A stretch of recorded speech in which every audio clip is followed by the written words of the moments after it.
What got him in the concrete business originally, he was in the late 40s. They were widening Shelbyville Road. He lived in Eastwood. He and his family lived in Eastwood.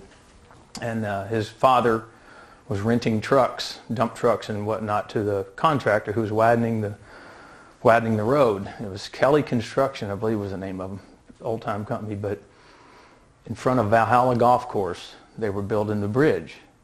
And there was no concrete available out here, so they went, my dad took a truck and went to Cosmosdale, picked up sack cement.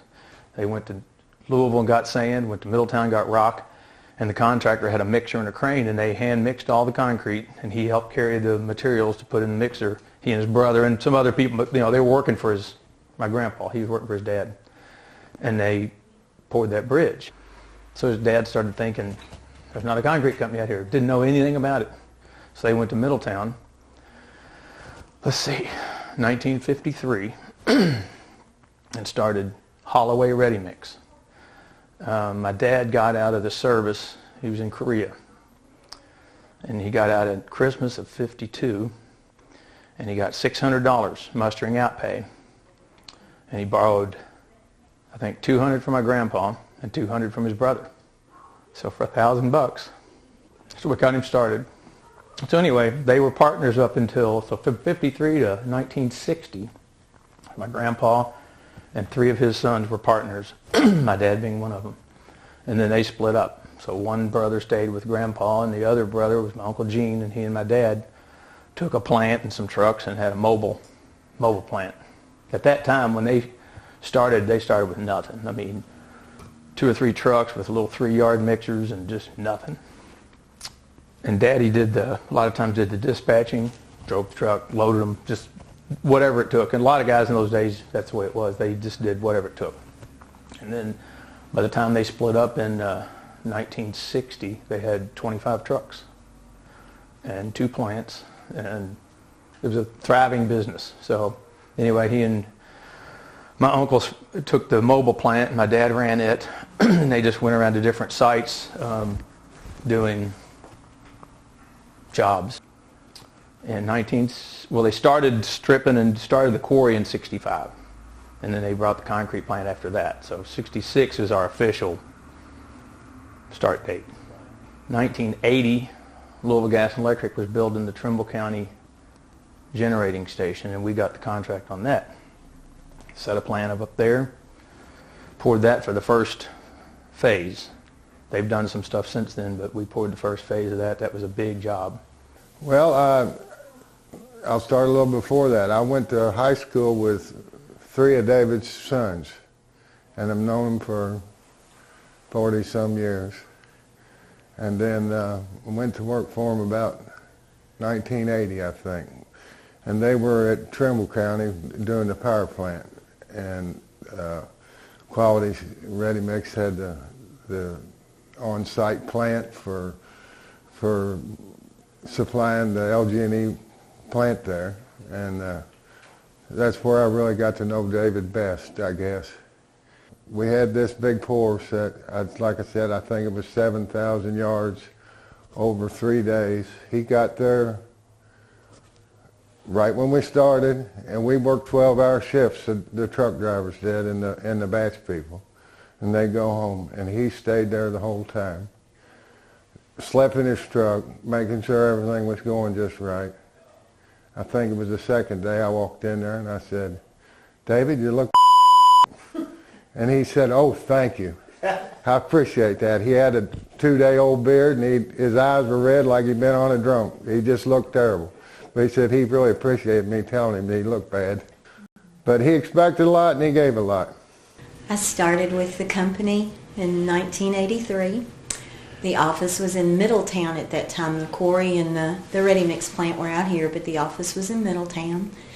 And we were out there for, I guess, 5 years, and then moved out here. And I am working on my 36th year here. So it must be a really good place to work, huh? Mr. Holloway, I'll never forget the first time I met him. He came in, and you get to know him pretty quick. He wants you to think he's a grizzly bear, but you get past all that and he's a real teddy bear. But he didn't like to let that guard down too much, and he'd come out here and he'd tell me what was going on, and I'd ask lots of dumb questions because I didn't know anything. Had never worked for a rock quarry or concrete plant before in my life.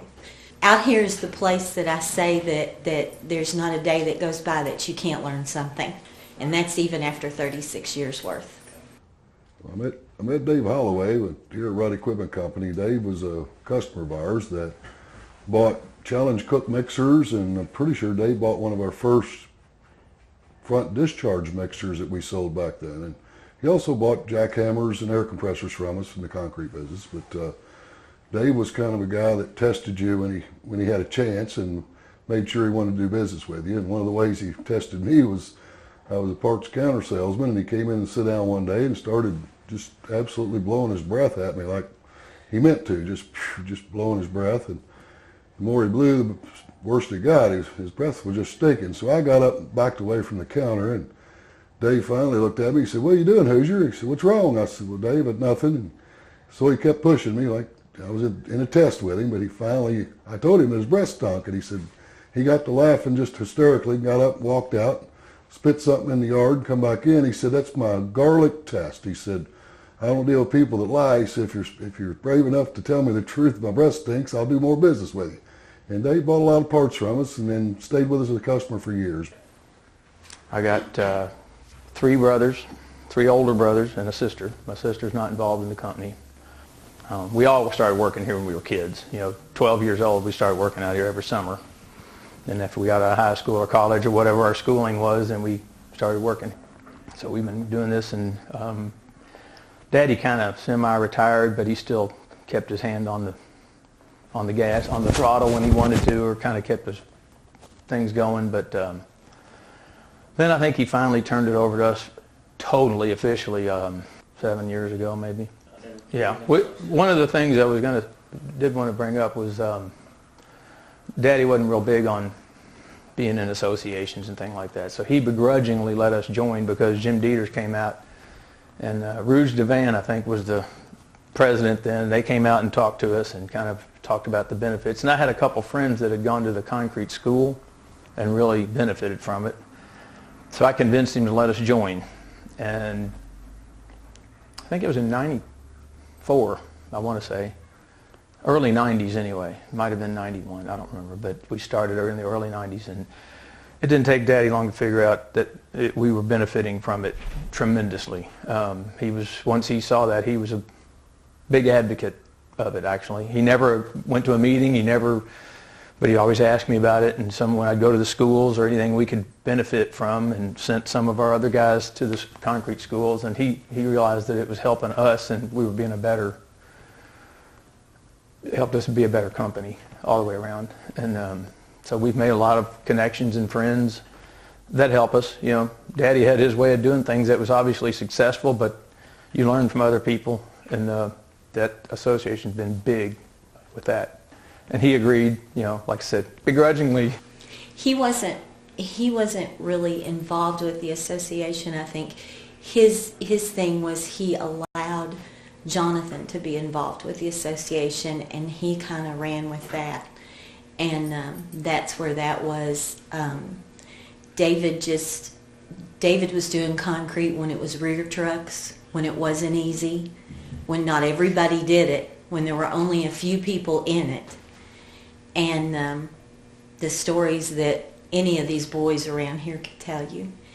He's extremely proud of his family, his boys, the work ethic that he instilled in them. I mean, they've worked out here since they were little. Jonathan would tell you that he drove a truck, I think, with a stick at one point because it wasn't long enough his legs weren't long enough to reach the pedals.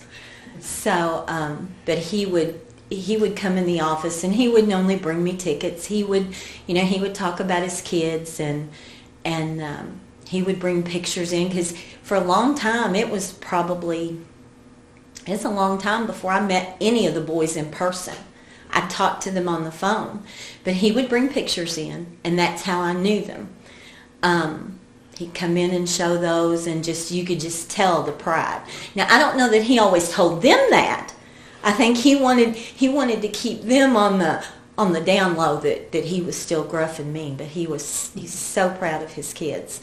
And then when the grandkids came along, oh my. First grandchild was Brian and Debbie's son, Jesse, who now works out here. And I remember he called me. I was in Middletown still. And he called me and he said, "Get ready, I'm coming to get you." I said, "Okay, where are we going?" And he said, "We're going to go see that new grandbaby." You saw the pride, and his family just was his everything. Yeah, he just gave us a tremendous opportunity. He made us work from the bottom up. I mean, the lousiest jobs out here are the ones we got starting out, as long as it was, and I'm not exaggerating, there were some doozies, but just work hard. Yeah, this is Paul McGee. I had been an assistant trainer for Carl Bowman out at Churchill Downs, and Mr. Holloway had horses with Carl when I galloped horses for Carl. And when I went out on my own shortly thereafter, Mr. Holloway came out to my barn one afternoon when I was feeding my horses and absolutely drilled me with questions about how I fed my horses and things of that nature. And but I could tell he was thinking about maybe sending me some horses, and sure enough, he ended up sending me some horses, and it ended up being just a great relationship. We started out with some claiming horses, a horse called Lord Gordon that we did really good with, and he won a race for us on Oaks Day. That was a lot of fun, and I always had the utmost respect for Mr. Holloway. He ended up sending me a lot of horses over the years.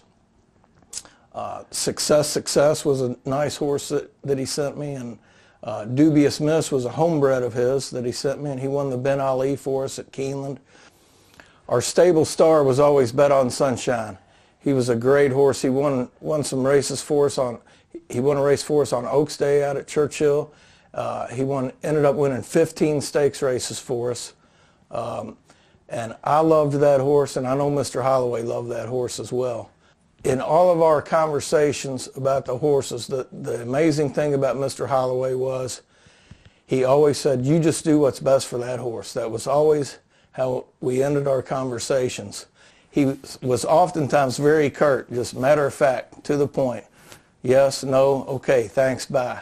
And then other times he would talk politics or talk about life lessons, and no telling what he might talk about. But I'd hang up with him, and my wife would say, "That was Mr. Holloway? You guys sure did talk a long time." When I think of Mr. Holloway today, I just think more of wisdom than anything. It was like when he spoke, I really paid attention, because I knew he had been through a lot and just had been very successful. And when he talked, I listened. I just thought he was very, very wise guy. The thing I admired the most about Mr. Holloway was his honesty. If you asked him a question and you really didn't want to know the answer, you best bet not asked him the question, because he would tell you exactly what he thought. You know, the type of guy Dave was pretty easy to figure out. He was just a quality guy. You know, he named his company Quality for a reason. He was straight up in everything he did, but really appreciate the work I did with Dave, and he did with us. We appreciate him as a customer, and the family still, the Quality Stone and Ready Mix still stays strong with Dave. He's just a quality man. Appreciate it. But he was a down-to-earth guy. But like I said, he wanted you to think he was a grizzly bear, but he was a teddy bear. He said, "Every day is a good day. Some are just better than others." He said, "If you go to work and just do the best you can every day." He said, "Some days you won't accomplish, it seems like you're going backwards. Just do your best."